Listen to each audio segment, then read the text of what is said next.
Hi, Mark here, here to talk to you about the seventh step to ethical power. This is the step that most people have the most difficulty with when it comes to engaging with their own personal power and to get out of their life the things that they really want and dream about. And it's strange because it is one of those things that we are born with and we lose the ability to do it. And it is the ability to be powerful in those situations in our life where we have a legitimate reason to want something or need something or to want someone to do something for us. I haven't met a 3-year-old in my life that hasn't had the ability to say, I want a bar of chocolate, I want to go out to play, I want to stay out, I don't want to come in. We all have that ability in spades when we're young, and yet we lose it. It's one of the few skills, it's one of the few things that we are born with that we lose. Why is that? You're probably working out why already. I want, don't get. Mark, it's not nice to say I want all the time. You're not getting another bar of chocolate until you say please and be nice. And we get toned down. And some of it's about politeness, and some of it is about a wider thing, it's about conditioning. And it becomes unacceptable to say I want. Parents might discourage it, teachers might discourage it, religious leaders in our life might discourage it. All the key authority figures discourage us from doing that. And we lose the ability to say it. There's only one problem with that, and it is this. If we lose completely the ability to be powerful and we don't act assertively where we need to, we will never achieve the things in our life that we really want to achieve. We will never be who we really want to be. We will not achieve our life purpose. And that gets glossed over a lot of the time, because it is the thing that makes the difference when we get to the crunch. And there are times in our life where we will get to a crunch, where other people are stopping us.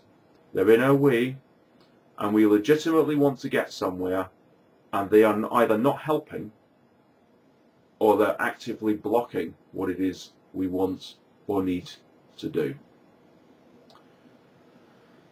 If I have a quibble with The Secret, for example, and I think there's a lot of great stuff in that book, it is this: that the emphasis on positive thinking and visualization is not enough.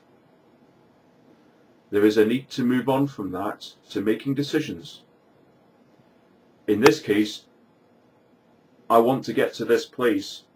Is this person standing in front of me helping me to get there or not? And I need to act. And act means saying something to them. It means saying something to them, and it means taking responsibility for your own power. What we often do is, instead of being powerful because it's been knocked out of us, we learn to be rational. And so instead of saying what's in our heart, we go here. And we try to rationalize and use arguments in support of what we really want, without actually saying, I want this. How many of you have been to work in the past and your manager's come along with something that sounded like a proposal, and he or she wanted your opinions?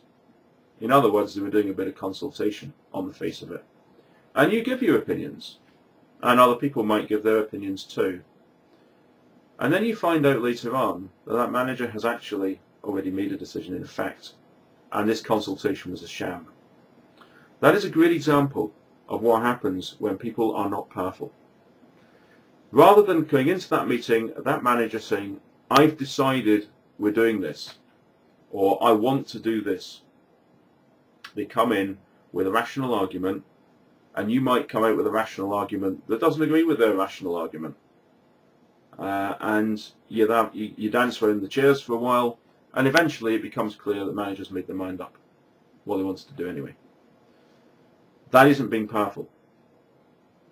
That manager is not being powerful, and the result is you feel manipulated, everyone feels there's a lot of time being wasted, and actually if the manager hasn't got the gumption, they might not even do what they originally wanted to do anyway. So they don't get to achieve what was apparently important to them. So being powerful is critical, and it's about taking responsibility for your own decisions and your own power, and exercising it. In those situations where you have a legitimate request of someone, or a legitimate want or need, or even in some cases it could be as strong as a demand of someone else. I want you to help me get this work finished. Is a legitimate request if you have that, if that person is supposed to be